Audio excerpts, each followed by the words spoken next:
Yesu nashimwe, Yesu nashimwe cyane. Ku mazina ni Pastor Ezekiel. Hari ibintu byanyobeye. Ngira ngo nawe wongere wumve ko nawe biza kukuyobera. Ijambo ry'Imana ati nubura ubwenge nzaguta, nzakureka. Uwo babwiraga ko abura ubwenge ninde? Ni abagabo. Nagize igitekerezo kigira ngo nzatanga iyi nama mu nteko ishinga amategeko, iki kintu bagitekerezeho. Aba bantu Imana yavuze bakwiye kugira ubwenge ni bande? Ni abagabo. Kuko nabonye ikintu cyubashywe mu buzima, ikiremwa cyitwa umugore cyangwa igitsina gore.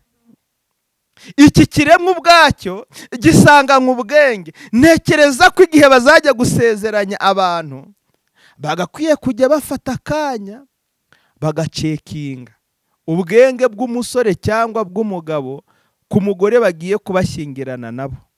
Bibiliya iravuga ngo ugira ubwenge. Nta bandi Bibiliya yavugaga abagabo, kuko abagore barabusanganywe, barabuvukana. Icya kabiri, hari umugabo wahose ambwira ngo agiye kuzakora research ngo koko nawe arebe. Ariko se ko yavuze ngo abagore ni abanyantege, ndamubwira gerageza urebe ibyabaye kwa Adamu. Yarishijwe imbuto yari yarabujijwe kurya kandi azirishwa n'umugore. Ibuka Samusoni yamennye amabanga ayameneshwa n'umugore, mu ibanga rikomeye cyane, birangira amabanga yamennye. Ibuka Dawidi, umugore muka Uriya yatumije ahanwa ku bwami yari ayoboye.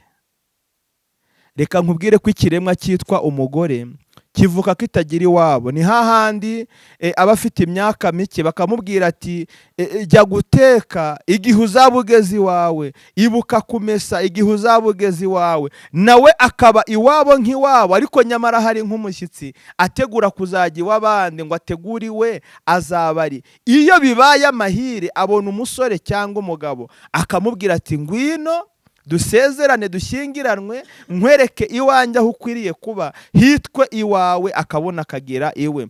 Mu Kinyarwanda cyiza bamwise Nyampinga. Byumvikana ko impinga zose ziramubereye. Mugabo, musore uri kunyumva, bariya bakobwa, abagore utekereza ko bafite intege nke, ni abanyabwenge, ni n'abanyembaraga. Ahubwo ni wowe ukwiriye kugira ubwenge, kuko biravuga ngo mwana w'umuntu ugira ubwenge, kandi nubura ubwenge nzaguta. Ndagusabira kugira ubwenge uhereye umunsi. Tekereza ku iki kintu nakibonyeho amayobera. Byibuze nawe uhereza agaciro abagore. Mpereje respect abakobwa bose kimwe n'abagore bose, kuko bigira abanyantege nke mu gihe cyabo kandi bagamije inyungu, mu gihe batekereza bateganya, ndetse bakazazigeraho iyo batekereje neza kurushaho.